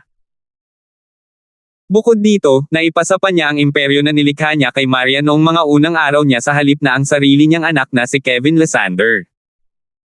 At the same time, bakit hindi sinabi ni Kevin Lysander ang totoo? Ito ay malamang na sinusubukan niyang protektahan ang kanyang pride bilang isang tao. Dahil ba sa ayaw niyang isakripisyo ang pride ng kanyang lalaki para sabihin sa iba na wala siyang kakayahan, o may iba pang dahilan? Napakaraming tanong na naging sanhi ng pagkalito ni Justin. Yuna. Biglang idinilat ni Marian ang kanyang mga mata sa kama. Puno ng luha ang mga mata niya. Dahan-dahan, itinulak ni Marian ang sarili at umupo sa kama, tinitigan si Yuna gamit ang kanyang kumikinang na mga mata. Yuna, bakit? Bakit ngayon mo lang sasabihin sa akin kung huli na ang lahat? Alam mo ba kung gaano kalupit ang itago sa akin ang ganyang bagay? Miss. Ako. Nasa mahirap na posisyon si Yuna. Pakiramdam niya ay walang magandang dahilan kung bakit niya maibibigay si Marian. Kaya, nakatayo siya roon na nakabuka ang bibig habang hindi siya nakapagsalita ng isang salita. Napangiti si Marian sa nakakaawang paraan na para bang siya ay isang nahuhulog na liryo na tila labis na nalulungkot. Hindi ka taka-taka. Ang lalaking iyon ay nasusuklaman ako mula pa noong bata pa ako. Hindi niya ako gustong yakapin o tretuhin ng maayos. Palagi niyang nakikita si nanay na hindi kasiya siya at naghahanap ng mga babae sa labas habang umiinom ng alak. Hindi katakatakang hindi niya ako tatanggapin bilang kanyang anak kahit anong gawin ko para sa kanya kung paano ko siya tretuhin. Hindi nakakagulat na hindi niya ako iniisip na bugbugin ako ng ganito nang walang awa. Pinapatay niya ako at pinagalitan ako. Habang nagsasalita si Marian, bumagsak ang mga luhang tila naputol na tali sa bedsheet. Nagtataka ako kung bakit umiral ang isang ama na tulad niya. Walang mga magulang sa mundo ang hindi papansinin ang pagkamatay ng kanilang mga anak. Kaya ako ay mali sa simula. Simula pa lang, hindi pa ako naging anak niya. Sa paningin niya, isa lang akong bastard na isinilang ng kanyang asawa at ng ibang lalaki. Kaiyahiya niya ang pagiging sterile. Talagang may dahilan siya para kamuhian ako. Inagaw ko nga si Yellow na dapat ay sa kanya. Pinahirapan ko pa siya sa pamamagitan ng pananatili sa kanyang paningin ng higit sa 10 taon pagkatapos noon. Dapat kong ituring na isang pagpapala na hindi niya ako sinubukang sakalin hanggang sa mamatay noong bata pa ako. Tama ba ako, Yuna? Itinaas ni Marian ang kanyang ulo. Ang kanyang mga mata ay parang lawa habang ang kanyang mukha ay parang hamog na nagyelo na nabuo sa lawa. Ang malabulaklak niyang ngiti ay parang bulaklak sa salamin o buwan sa tubig. Marupok at malutong, madudurog siya kung may magbuhat sa kanya ng kamay. 448. Bumalik si Garrett sa kanyang high-class residential area sa Stonegate. Umupo siya sa kanyang lounge chair at humarap sa isang telebisyon na nakasabit sa dingding. Karaniwan, nanunood siya ng balita sa tanghali o ang replay ng mga balita sa umaga sa ganitong oras araw-araw. Habang lumilipat si Garrett sa mga channel, mabilis siyang naasar sa lahat ng pinapakita. Halos lahat ng mga istasyon ng TV ay naglalaro ng digmaang pinansyal na naganap kahapon, kasama sina Yellow International at Marian sa ilalim ng spotlight. Damn it! Hindi na napigilan ni Garrett ang kanyang galit. Pagkatapos ay inihagis niya ang remote control patungo sa telebisyon. Bam! Lumitaw ang isang butas sa telebisyon habang ang screen ay agad na nabasag. Masyadong tamad si Garrett na linisin ang kalat. Tumayo siya at naglakad patungo sa minibar sa bahay sa mapusok na paraan. Nagbuhos siya ng isang baso ng vodka na inangkat niya mula sa Russia bago itinaas ang ulo at sabay-sabay na nilagok ang alak. Napabuntong hininga siya habang namumula ang mga mata. Ang malakas na alak ay dumaloy sa kanyang lalamunan, hindi katulad ng isang kutsilyo na dumudulas sa isang ibabaw, na naging dahilan upang maging mas komportable si Garrett. Sa sandaling ito, tumunog ang kanyang doorbell. Kumunat ang noo ni Garrett. Ang lugar na ito ay isang pribadong pag-aari, na ang ibig sabihin ay ang mga taong nakakaalam ng lokasyon nito, tulad ng kanyang pamilya at mga tauhan, ang makakarating. Gayunpaman, kung ang alinman sa kanila ay darating, bakit hindi siya naabisuhan ng maaga? Walang dahilan si Garrett para isipin ito bilang isang mapanganib na sitwasyon. Hindi pinapansin ang katotohanang walang maglalakas loob na hawakan siya, may mga bodyguard na nakayo sa paligid ng bahay. Dahan-dahan siyang naglakad patungo sa pinto bago ito binuksan. Sa hindi inaasahang pagkakataon, ang taong nakatayo sa labas ng pinto ay ang ama ni Garrett, si Gilmore Nigel. Ama! Tumawag si Garrett habang nalilito siya. Sa pagkakaalam niya, dapat ay papunta na si Gilmore sa Central City para makibahagi sa pinakakritikal na sandali ng kanyang halalan. Bakit bigla niya itong hinanap dito nang walang sinasabi kanina? Walang ekspresyon na tiningnan ni Gilmore ang kanyang anak. Hindi mo ba ako iimbitahan? Oh, syempre. Naramdaman ni Gareth na may mali, ngunit agad pa ring pinapasok ang kanyang ama. Si Gilmore ay hindi lang ang kanyang ama. Siya ang master ng Ning Clan at ang premier ng Zenica, hindi pa banggitin na siya lang ang kinatatakutan ni Gareth mula pagkabata. Hinintay ni Gilmore ang kanyang mga tao sa labas at mag-isang pumasok sa silid. Pagkatapos ay isinara ni Gareth ang pinto pagkapasok ng kanyang ama. Ang bahay ay may hindi kapani-pani walang magandang seguridad. Kaya't ginawa pa itong soundproof. Naglakad si Gilmore sa living hall at nakasimangot nang makita ang sirang telebisyon, ngunit piniling manahimik, at sa halip ay tumingin sa mga dekorasyon sa paligid. Nakaramdam ng lamig at pagkabalisa si Gareth. Naisip niyang magtatanong ang kanyang ama sa sirang telebisyon. Hindi lohikal na tumahimik ang kanyang ama. Gayunpaman, hindi niya kailanman naiintindihan ang intensyon ng kanyang ama sa simula pa rin. Magkano ang nagastos mo sa bahay na ito? Biglang tanong ni Gilmore. Natigilan si Gareth. Ang kanyang ekspresyon ay naging kakilakilabot. Sa wakas, nanggigigil siya at sinabing, wala akong ginastos. Ibinigay ito ng isang ahensya ng real estate. Tumango si Gilmore dahil hindi siya nagulat. Marami kang natanggap na Reg along ganito, hindi ba? Nakapagtataka si Gareth na hindi nagalit ang kanyang ama. Sabi niya, not particular. Father, hindi ako walang utak. Hindi ako nakikialam sa mga bagay na wala akong negosyo. Talaga. Binaling ni Gilmore ang kanyang ulo habang ang kanyang mga mata ay mukhang kakaiba. Enlighten me then. Ano ang mga bagay na ikaw at bawal makialam? Si Gareth ay namangha. Hindi siya naglakas loob na tumingin sa mga mata ng kanyang ama. Isang walang hugis na presyon ang walang tigil na lumawak sa loob ng kanyang puso. Tiyak na hindi ko sasaktan ang bansa, at hindi rin ako gagawa ng anumang bagay na maaaring makasira sa reputasyon ng Ning Clan, sabi ni Gareth bago kumagat ang kanyang mga ngipin. Nagtanong muli si Gilmore, nakikita ba ang iyong mga aksyon sa iyong mga salita? Ako. Nag-isip sandali si Gareth. Hindi maiiwasan ang magkamali. Pero ama, naniniwala ako na wala akong nagawang major. Dapat mong malaman na wala pa akong natatanggap na reklamo sa aking departamento noon. Nakagawa ka man ng mahusay o hindi ay hindi nakasalalay sa mga salita ng iba. Ang mabuti o masama ay nakasalalay sa puso, malungkot na sabi ni Gilmore. Noong una, palagi kong ipinagmamalaki ang aking sarili sa pagiging isang matagumpay na ama. Bagamat hindi ka partikular na may talento o matalino, ikaw ang aking laging makatuwiran at masunurin na anak. Sa mundong ito, kung ang isang tao ay gustong mamuno, pinakamahalaga na sila ang unahin. Noon, mapagpakumbaba ka sa pamumuno ko. Hindi iyon dapat ikahiya. Talagang pinapaboren ko ang katangiang iyon. Magseselos ang ibang angka na kulang sila ng apo na katulad mo. Pero, Garrison Dong, bakit? Bakit pipiliin mong tumanggi na makinig sa utos ko? Nakaramdam ng lamig si Gareth sa kanyang gulugod. Pinilit niyang ngumiti at sinabing, pare hindi ko alam. Kung ano ang tinutukoy mo. May hindi pagkakaunawaan ba sa pagitan natin? Hindi pagkakaunawaan. Biglang nakita ni Gilmore na nakakatawa ang buong sitwasyon.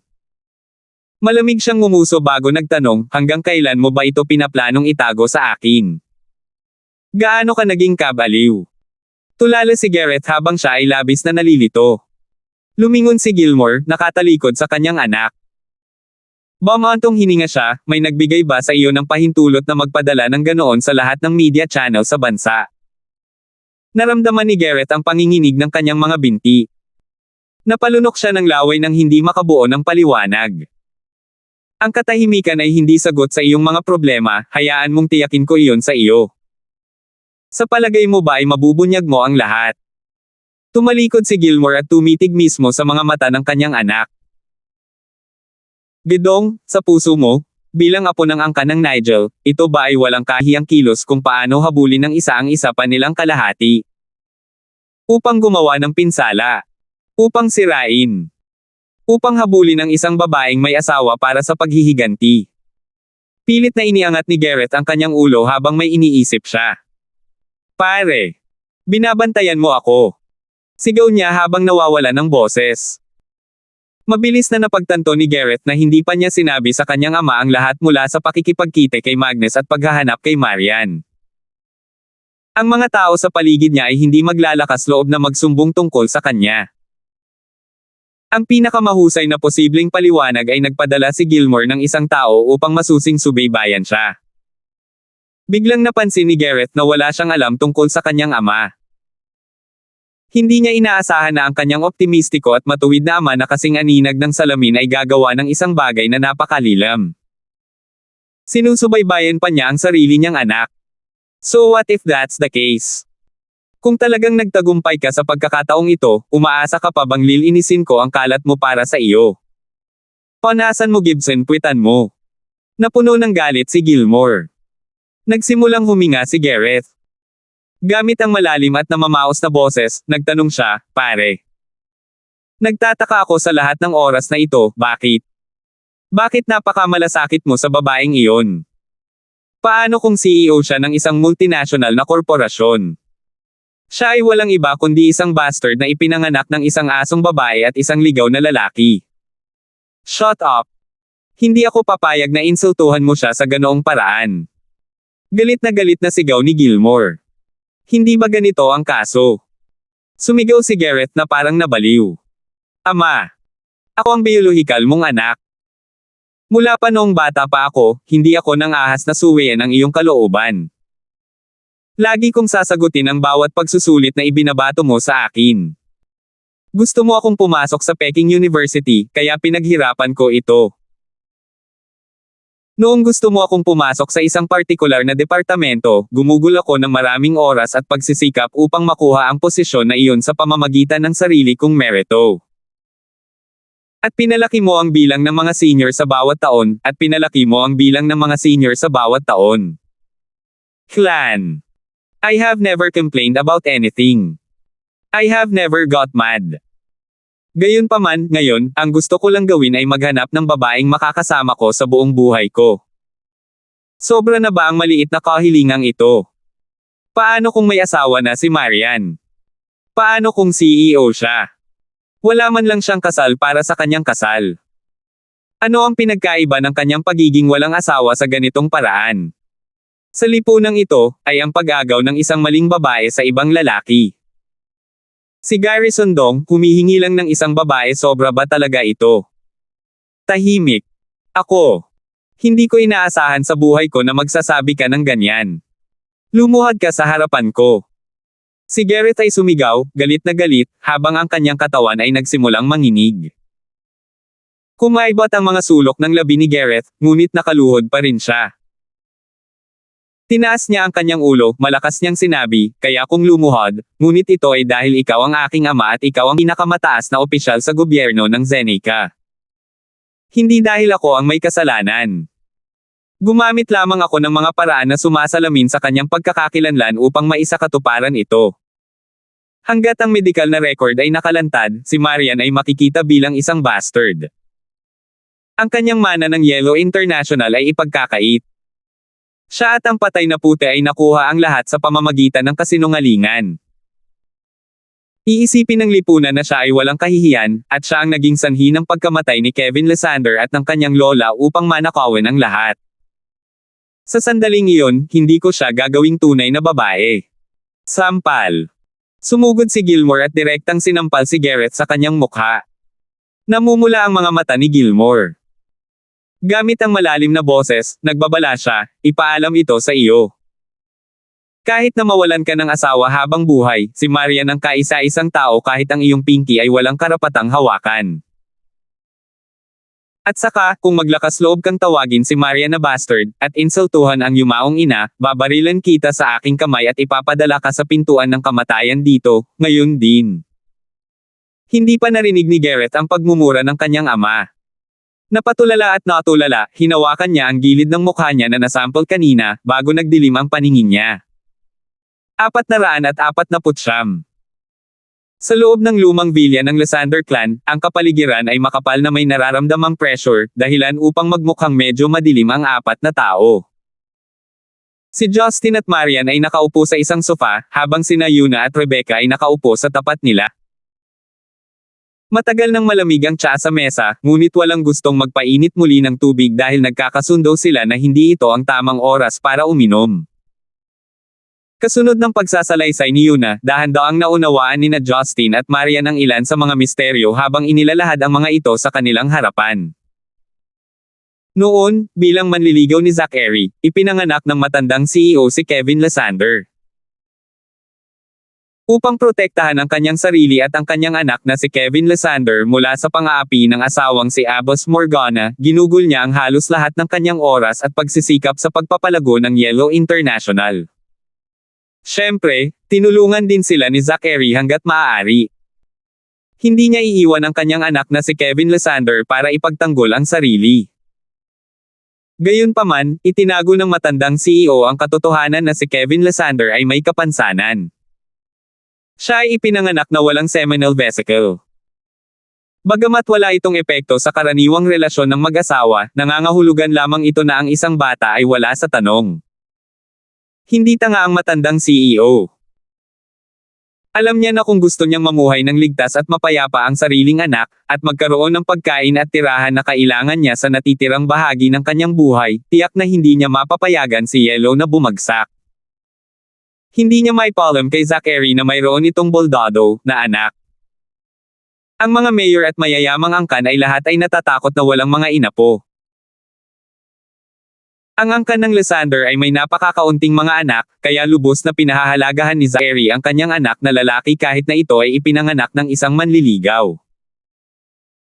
Kung alam niyang si Kevin Lysander ay isang manok na hindi marunong mangitlog, bibigyan niya ng mas kaunting pangangalaga si Kevin Lysander kaysa kay Kevin Lysander.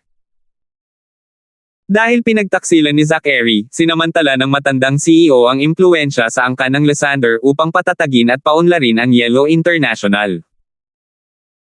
Dahil sa determinadong personalidad ng matandang CEO, pinanatiling malamig ang kanyang puso, at tinatrato si Zachary ng mabuti sa ilang pagkakataon at masama sa iba, iniwan itong nakabitin, na naging dahilan upang makaramdam siya ng simpatiya para sa kanya at sa kanyang anak. Kaya naman, nagawa ng matandang CEO na palawakin si Yellow at sa turn, nakuha si Yellow sa magandang pangalan nito. Sa kabila ng katotohanang hindi siya pinalayas ni Abbas Morgana na kamakailan ay pinakasalan si Zachary noong panahong iyon. Sa paglipas ng panahon at unti-unting lumaki si Kevin Lysander, hindi nagtagal ay napansin niya ang pagkakaiba niya sa iba pang mga lalaki. Alam niyang hindi siya tinuturing na totoong lalaki. Gayunpaman, mahigpit na sinabi sa kanya ng old CEO na ilihim ito. Sa katunayan, kahit na hindi siya inutusan ng matandang CEO, hindi naging tanga si Kevin Lysander para ipahayag sa publiko ang kanyang pagkabaog. Palibhasa'y nahuhumaling sa mga babae, ito ay hindi kapani-paniwalang kaiyahiya na hindi siya maaaring magkaroon ng sariling anak. Walang paraan na hahayaan niya ang sino man na malaman ang tungkol sa kanyang kalagayan. Kaya, ang kanyang intensyon ay nagkataon na umaangkop sa layunin ng old CEO. Noong malapit nang magpakasal si Kevin Lysander, nakuha ng matandang CEO si Selena Campbell mula Central City hanggang Stonegate upang maging kanyang manugang. Sa oras na iyon, nag-iisa si Selena Campbell sa bansa pagkatapos umalis ang buong Campbell clan. Habang nagsasalita siya, huminga ng malalim si Yuna. Noon, kasi simula ko palang magtrabaho sa bahay na ito. Nalaman ko lang ang lahat ng ito bago mamatay ang matandang CEO. Gayunpaman, hindi niya sinabi sa akin kung bakit niya pinili si Madam Campbell para pakasalan si Young Master Kevin. Ang alam ko lang ay miserable ang buhay ni Madam Campbell. Naboycott siya ng maraming tao sa Central City.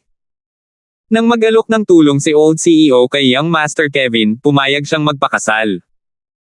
Gayunpaman, batid nilang dalawa ang kalagayan ng isa. Nang walang damdamin sa pagitan nila, ang kanilang kasal ay para lamang sa pagpapakita. Kahit na si Young Master Kevin ay natutulog sa parehong silid kasama si Madam Campbell paminsan-minsan, halos hindi sila nag-uusap. Hanggang isang araw, biglang nabuntis si Madam. Ang pagbubuntis ng Madam mula sa angkan ng Lysander ay isang bagay na nagkakahalaga ng pagdiriwang sa maraming tao. Bagamat ligaw si Kevin Lysander, sa sandaling nagkaroon ng supling ang Lysander clan, sa mga empleyado ng Yellow International at marami pang ibang tao, nangangahulugan ito na ang Yellow International ay may tagapagmana, isang kahalili upang ipagpatuloy ang kanilang pamana. Ngunit ang mga tao lamang sa loob ng bayang nakakaalam kung ano ang ibig sabihin nito, nakipagrelasyon si Selena Campbell sa ibang lalaki. Kung kailangan kong ilarawan si Madam, sasabihin ko. Kakaiba siyang babae, sabi ni Yuna habang nakakunot ang noo. Mukhang wala siyang pakialam sa lahat. Kahit nanganak na siya ng iba, nakatira pa rin siya sa bahay at ginagawa ang kanyang pang-araw-araw na gawain. Nagbabasa siya, namumulaklak ng halaman, umiinom ng tsaa, at uupo sa balkonahe upang tamasahin ang sikat ng araw, na para bang normal ang lahat. Noong mga oras na iyon, naalala ko na medyo masama ang pakiramdam ni Old Madam, ngunit isang araw ay nakipag-chat siya kay Madam sa kanyang silid ng matagal, mahabang panahon. Pagkatapos noon, tila hindi na alintana ni Old CEO na may anak na ng iba si Madam. Binalaan pa niya si Young Master Kevin na layuan si Madam at ang kanyang anak sa harap ko. Halatang gusto niyang protektahan si Madam at ang bata sa loob niya. Naniniwala ako na si Old Madam ay may mahalagang talakayan kay Madam noong gabing iyon. Ngunit, hanggang ngayon, ang pinag-usapan nila ay lampas sa akin. Pero kung ano man iyon ang dahilan kung bakit hindi natutol si Old Madam sa panganganak sa bata. Ibinaling ni Yuna ang kanyang tingin kay Maria na mukhang malungkot. Bumantong hininga siya, noong mga oras na iyon. Si Miss ay nasa tiyan pa ni Madam, ngunit ngayon ay may asawa ka na. Miss, hindi mo alam kung gaano ako nasisiyahan sa mga pangyayaring naganap sa iyong buhay. Nanatiling tahimik si Marian, ngunit halatang malamig ang kanyang mukha. Pagkatapos noon, pinanganak ni Madam si Miss. Ipinagpatuloy ni Yuna ang pagsasalaysay ng kwento. Naaalala ko pa ang ngiti ng matandang ginang noong mga oras na iyon. Ito ang panahon kung saan mukhang pinakamasaya ang matandang ginang. Hinawakan niya si Miss sa kanyang mga bisig nang walang pag-aalinlangan, sinabi niyang, tatawagan kang Marian sa hinaharap, na para bang binasa niya ng malakas ang pangalang iyon ng hindi mabilang na beses, binibigkas niya ito ng may pakiramdam ng kalmado at pagkalikido na kailangang magmula sa pagsasanay. Gayunpaman, madalang na umuwi si Young Master Kevin pagkatapos noon. Alam niyang hindi niya anak si Miss, ngunit pinakiusapan siya ni Old Madam na huwag gumawa ng anumang bagay na walang ingat. Ang tanging magagawa niya sa oras na iyon ay magtago sa labas na nagpahirap sa akin sa puso ko. Alam kong sinusubukan talaga ni Old Madam na protektahan si Young Master Kevin, ngunit ang kanilang mag-ina ay naging kakilakilabot. Hindi rin maganda ang pakiramdam ni Justin nang makinig siya sa kwento. Mukhang naiintindihan niya kung bakit ganoon ang ugali ng kanyang yumaong biyenan, na si Kevin Lysander. Alam na siya ay isang kalahating inok mula pagkabata, habang siya ay ipinanganak sa isang pangunahing angkan, na napapaligiran ng mga kababaihan, ang tanging magagawa niya sa pagtatapos ng araw ay mabuhay bilang isang artista. Kaya, itinago ni Kevin Lysander ang sikreto sa kanyang puso sa lahat ng oras na ito, natatakot na malaman ng iba isang araw. Kahit sino, kahit na ang mga may pinakamalakas na paghahangad, ay mahaharap sa pagkabaliw dahil sa pagkakaroon ng ganitong sikreto. Pagkatapos nito, ang kanyang legal na asawa ay nagsimulang magkaanak ng iba, habang ang kanyang ina ay nagpumilit na protektahan ang babae at ang bata sa loob nito. Hindi man lang siya binigyan ng dahilan. Hiniling lang kay Kevin Lysander na itikom ang kanyang bibig. Ang bawat huling bit ng kanyang pagmamataas ay ganap na natapakan. Nakita ni Kevin Lysander na mas walang katotohanan na ipinasa ng matandang CEO ang Yellow International sa isang batang babae na hindi niya karelasyon. Ang mga serye ng mga negatibong kaganapan ay higit pa sa sapat upang kumilos si Kevin Lysander sa paraang mayroon siya. Hindi na siya makatao. Siya ngayon ay kumikilos sa isang hindi makatwirang estado ng pag-iisip. Biglang ibinuka ni Marian ang kanyang bibig para magtanong, Wang Maria. Dahil napakarami ng ginawa ni Lola para lang hayaan ang taong iyon na mamuhay ng walang pag-aalala, bakit niya pa ipinasa sa akin ang Yellow International? Hindi ba niya alam kung gaano niya ako kapuputin sa ganitong paraan? Napangiti si Yuna ng mapait. Miss, sa tingin mo ba si Young Master Kevin? ay may mga kakayahan na pangasiwaan ang kumpanya ng maayos. O sa halip, kaya ba niyang patakbuhin ang negosyo ng pamilya kahit man lang para mailigtas ito mula sa pagbagsak nito? Nanatiling tahimik si Marian. Talagang mahirap. Hindi pinapansin ang katotohanan na si Kevin Lysander ay mayroon ng baluktot na personalidad, ang kanyang kakayahan ay mas mababa kaysa sa kanya.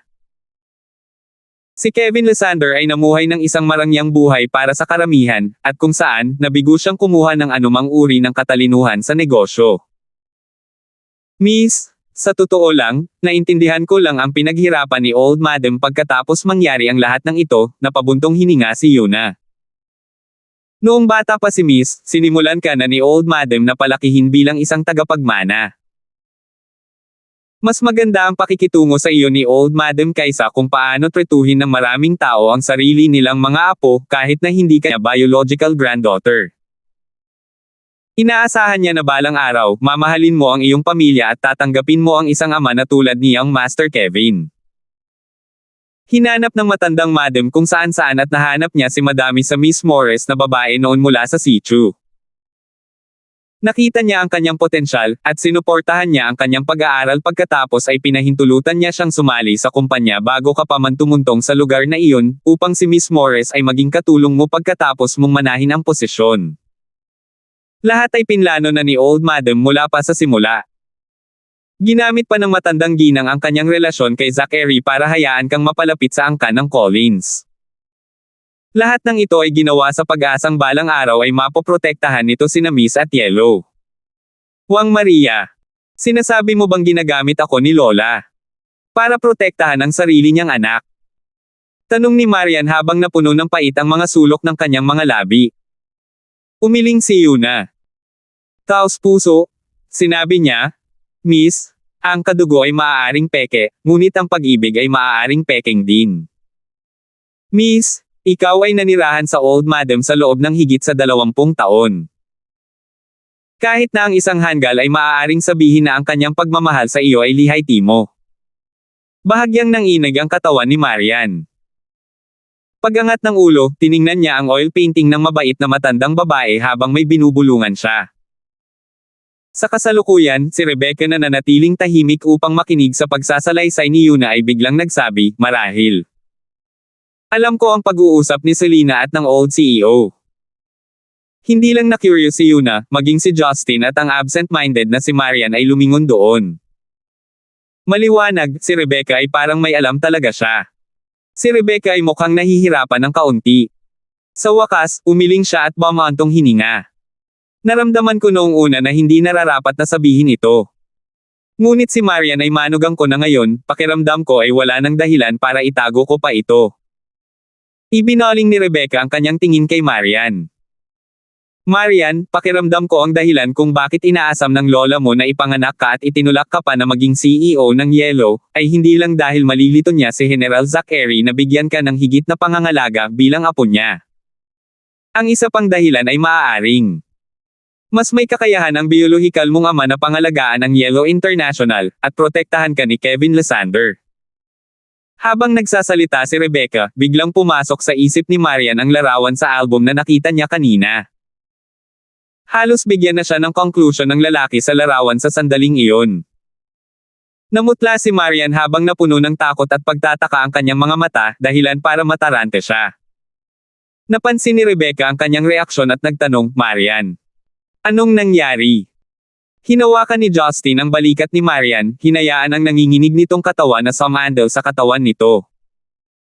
Pagkatapos ay lumingon siya kay Rebecca at walang magawa, Nay, ang biolohikal na ama ni Marian na kasasabi mo lang, hindi ba si Premier Nigel, siya ba? Sa pagkakataong ito, napakatalino ng ekspresyon ni Rebecca. Nakahalf open ang bibig niya habang napuno ng gulat ang mga mata niya. Ang sagot sa tanong na iyon ay hindi kailangang sabihin. Sapat na ang sinabi ng kanyang ekspresyon. 450. Hindi mahalaga kung gaano ito nakikita ng isang tao, ang old CEO ay naglagay ng isang walang katotohanan na dami ng pagsisikap na makita ito. Imposible para sa karamihan ng mga tao na gawin ang mga kaganapang ito ng may katumpakan. Hindi pinapansin ang katotohanan na si Zachary ay itinago sa dilim mula sa simula hanggang sa wakas, na naging tagapag-alaga ni Marian at Kevin Lysander sa loob ng higit sa 2 dekada. Sinubukan niyang itama ang kanyang mga pagkakamali, ngunit ang kanyang pagsisikap ay nawala ng saysay dahil si Marian ay tumanggi pa ring kilalanin siya bilang kanyang lolo. Hindi nagtagal, nabunyag na maging ang ganap na pinuno ng gobyerno na si Gilmore ay sangkot sa gulo na ito. Si Marian ay naging CEO ng Yellow sa kanyang unang bahagi ng 20s. Bagamat siya ay napakahusay, walang nagbabantay sa kanya at nagbibigay ng tulong sa kanya kung kinakailangan, siya ay mapahamak ng mga may malisyosong intensyon. Bukod dito, si Marian ay hindi fan ng pakikisalamuha sa iba. Noon pa man ay malamig ang pakikitungo niya sa mga tao, at ipinanganak na walang kapintasan ang hitsura. Kung walang nagpoprotekta sa kanya, ang kanyang pagkakataong mabuhay sa mundong ito ay nanginginig sa pinakamainam. Itong 2 taon ng patatagin ni Marian si Yellow habang siya ay naging mas mature kaya nabawasan ang tulong na ibinigay. Natagpuan din ito ni Justin na kakaiba. Nakilala at pinakasalan niya si Marian nang wala pang 1 taon, sa panahong iyon ay nadala niya ang sarili sa isang buong gulo.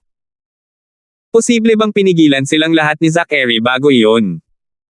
Bagamat may sapat na kakayahan si Zachary para lihim na tulungan siya, hindi matalino para sa kanya na makialam sa ibabaw tulad ng mundo ng negosyo o politika.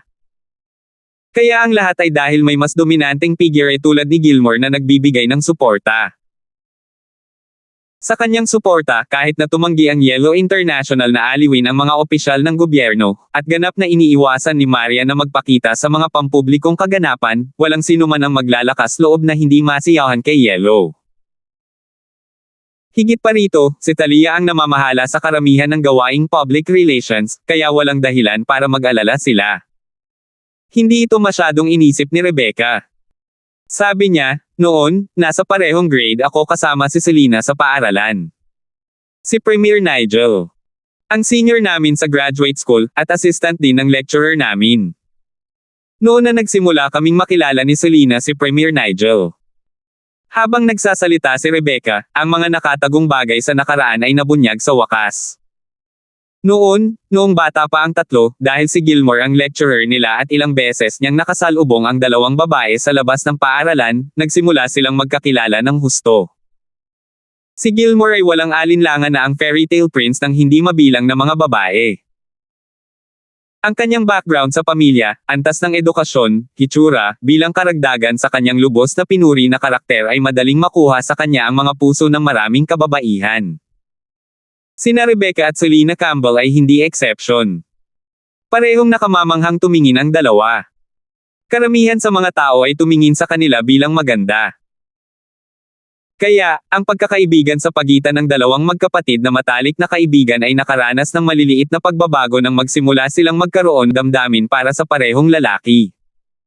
Nang sabihin ni Rebecca na gusto niya noon si Gilmore, namula siya ng kaunti. Malamang, naalala niya ang nakaraan na parang kahapon. Dahil pakiramdam niya ay mabilis na lumipas ang oras, nagsisi siya sa pakikipaglaban kay Selena Campbell para kay Gilmore. Iyon ay dahil nalaman lang ni Rebecca pagkatapos na si Gilmore ay may gusto kay Selena Campbell sa simula pa lang. Tinatrato lang niya si Rebecca bilang kanyang kapatid. Naalala ni Justin ang nangyari sa kampo ng militar ng angka ng Gibson. Nang marinig ni Gilmore na nakakulong si Rebecca, agad siyang nagalit. Kapareho ito ng inilarawan ni Rebecca, ang pagmamahal ng isang kapatid na lalaki para sa kanyang kapatid na babae. Gayunpaman, ang buhay ay hindi gaanong simple. Ang mga bagay sa pagitan ng mga lalaki at babae ay madalas na puno ng mga komplikasyon. Habang unti-unting napansin ni Rebecca na nabigo siyang manalo kay Gilmore, tumigil siya sa pakikipag-ugnayan kay Selena Campbell dahil sa galit. Akala niya noong una ay ikakasal sina Selena Campbell at Gilmore balang araw. Gayunpaman, nabalitaan niya na ikakasal si Gilmore sa binibini mula sa angkan ng law na nagkataong maunlad noong panahong iyon, si Claire. Pagkatapos noon, sa anumang dahilan, karamihan sa mga miyembro ng angkan ng Campbell ay umalis sa Central City at pumunta sa ibang mga bansa, iniwan si Selena Campbell na mag-isa sa bansa na walang maasahan. Sa totoo lang, sobrang nagigilty ako kapag binanggit ko si Selena. Dahil napuno ako ng sama ng loob, hindi ko siya inalok ng tulong. Pagkaraan ng ilang taon, nabalitaan ko na nagpakasal siya sa ilang clan mula sa South, at pagkatapos noon, naging isa na lang siyang kabanata ng buhay ko. Humingi ng tawad si Rebecca kay Marian. Marian, gusto ko talagang humingi ng tawad sa nanay mo isang araw. Masyado akong irrational noon. Hindi ko dapat sinira ang pagkakaibigan natin dahil doon. Sa kasamaang palad, huli na ang lahat. Kung gayon, bakit sa palagay mo ang ama ni Marian ay maaaring si Premier Nigel? Tanong ni Justin. Tumingin si Marian kay Rebecca na may masalimuot na tingin. Gusto niyang pakinggan ang totoong dahilan. Huminga ng malalim si Rebecca. Pinaikit niya ang kanyang mga mata, sinabi niya, noon, dahil galit ako.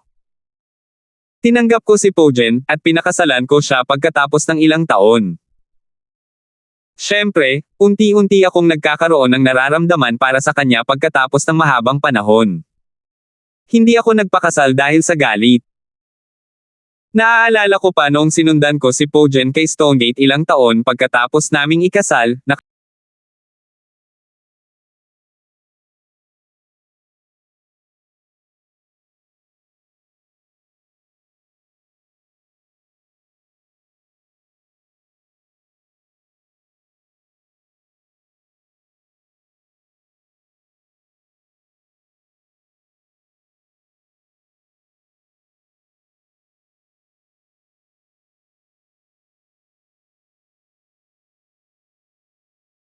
sinundan ko si Pojen or Parley, may konting error lang mga kamaster kay Stonegate ilang taon pagkatapos naming ikasal, nakasalubong namin si Premier Nigel kaya hindi kami nagulat.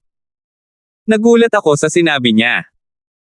Na hindi niya kami maiiwasan sa araw na iyon, hindi na siya mag-abala na makipag-usap sa amin kahit kailan. Hindi ko na matindaan ng malinaw ang sitwasyon, ngunit kung kalkulahin ko ang oras kung kailan ipinanganak si Marian. Sa oras na iyon, dapat ay pumunta siya sa Stonegate upang hanapin si Selena. Kailan? Kapag nangyari iyon, hindi ba't may asawa na siya? Tanong ni Marian habang bahagyang nanginginig ang kanyang boses. Kumunat ang noo ni Rebecca. Oo, at dapat ay ipinanganak na ang kanyang anak na si Gareth. Kung gayon, bakit niya ginawa ito? Hindi ba niya nararamdaman ang kahihiyan sa kanyang puso? Tanong ni Marian na parang kinakausap niya ang sarili niya. Nanatiling tahimik si Rebecca habang pinupunasan ni Yuna ang kanyang mga luha. Pagkaraan ng ilang sandali, walang magawang sinabi ni Rebecca, sino ang nakakaalam? Walang sino man maliban sa kanila ang nakakaalam kung tungkol saan ang lahat ng ito. Tumayo si Marian mula sa sofa bago naglakad patungo sa hagdanan ng walang ekspresyon. Miss, okay ka lang? Tanong ni Yuna pagkatapos tumayo, nag-aalala. Si Marian ay parang wala siyang narinig. Medyo mahina ang kanyang mga yapak, ngunit nagawa pa rin niyang umakyat sa itaas sa pamamagitan ng paghawak sa riles upang suportahan ang kanyang bigat. Sa sandaling ito, tumunog ang telepono sa loob ng living hall. Napatingin ang lahat doon. Sinabi ni Yuna, kukunin ko ito. Naisip ni Marian na maaaring mula ito sa kanyang kumpanya dahil maaaring hindi siya tumawag sa telepono. Dahil may pananagutan siya, huminto siya sa paglalakad para tingnan kung sa kanya nga ba ang tawag. Sa hindi inaasahang pagkakataon, natigilan kaagad si Yuna matapos sagutin ang tawag. Pagkaraan ng ilang sandali, nag-aatubili siyang tumingin kay Marian at sinabing, Miss, ito ay isang tawag para sa iyo.